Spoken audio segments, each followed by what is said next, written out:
আসসালামু আলাইকুম রহমতুল্লাহ। আমি আজকে নিয়ে আসছি আপনাদের জন্য চিকেন বারবিকিউ। তো দেখেন এইভাবে আমি কীভাবে করছি। মশলাটা আগে রেডি করে রেখেছিলাম, তাই এর মাঝে আমি এগুলো দিয়ে দিলাম।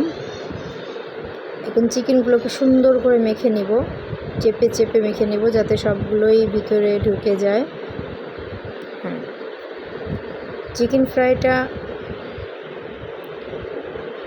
যত সুন্দর করে মাখাবেন তত সুন্দর খাইতে টেস্ট আসবে খেতে।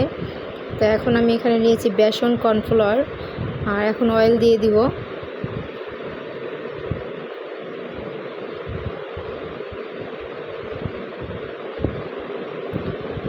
অয়েলটা দিয়ে এখন এগুলোকে সুন্দর করে মেখে নিব। দেখেন আমি প্রথমে এটা একটু পানিটা হালকা পানি ছাড়ছে, সেটা সরিয়ে নিলাম। এখন এটাকে চেপে চেপে তেলও গরম হোক বানাতে বানাতে, তাই তেল গরম হয়ে গেলে আমি এটা চেপে চেপে সুন্দর করে দিয়ে দিব। এই দেখেন আমি একটু চেপে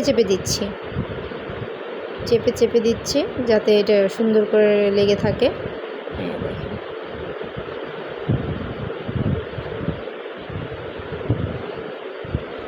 দেখেন ভিডিওটি ভালো লাগলে অবশ্যই একটা সাবস্ক্রাইব করে দিবেন, একটা শেয়ার করে দিবেন, একটা লাইক, একটা হার্ট দিয়ে দিবেন।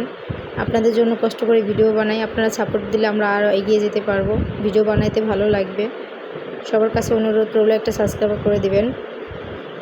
দেখেন এভাবে চেপে চেপে সুন্দর করে করে নেবেন, বানিয়ে নেবেন। দেখেন আমি কীভাবে দিচ্ছি।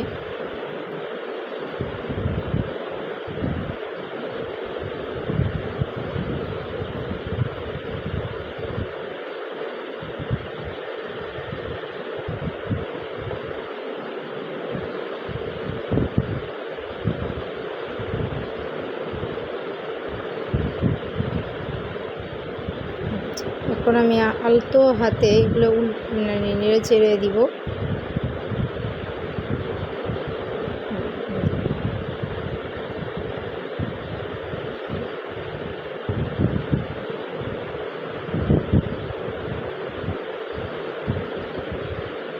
আর যে অবশিষ্ট মশলাটা রয়েছে এটা দিয়ে আমি এই বেসনটাকে পেঁয়াজি আকারে করব, সুন্দর করে মেখে নেব। দেখেন আমার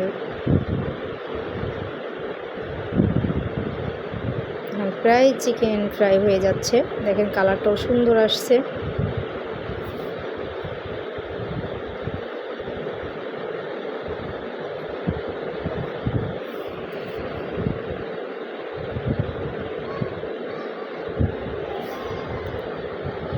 এভাবে আস্তে আস্তে উল্টে নিতে হবে যাতে ভালো করে ভিতরে সিদ্ধ হয়।